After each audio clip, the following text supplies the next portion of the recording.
اوس د دې جاهلیت مخه نیول او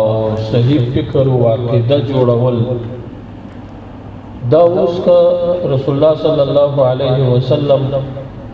د دنیا نه رحلت کړی دی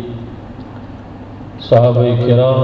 عمر رضی الله عنه ابو بکر صدیق صاحب او نور صحابه کرام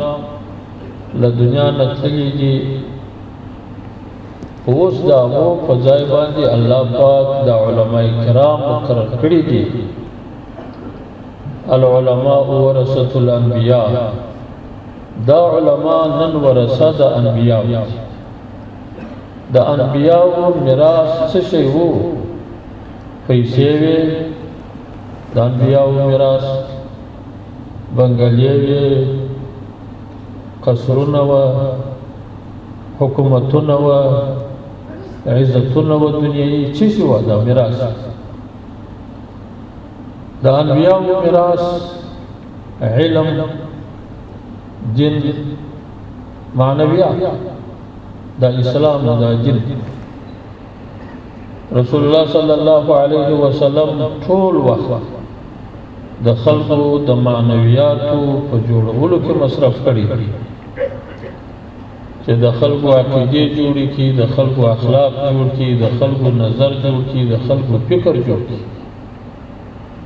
خدا قرآن پاک دی د نبی کریم صلی الله علیه وسلم هغه د دعوت کتاب چې خلک ورته دعوت ولا خدا قرآنی اخلاق او دغه ته دعوت د حضرت عائشہ رضی الله عنها چې پښتنه وکړه چې د نبی کریم صلی الله علیه وسلم اخلاق او خوونه څه شی و هغه ورته چې د قرآن پاک وایي دغه د رسول الله صلی الله علیه وسلم اخلاق وایي دغه د رسول الله علیه السلام نصیحت وو دغه د رسول الله علیه السلام هدایت وو بس دا اول کغواړي چې د رسول الله صلی الله علیه وسلم پر اخلاق باندې ولاړ شي یا داغه پر هدایت او داغه پر طریقه ولاړ شي او کغواړي چې په دنیا او آخرت کې کامیاب شي جهاد دې کامیاب شي علم دې کامیاب شي نصیحت دې کامیاب شي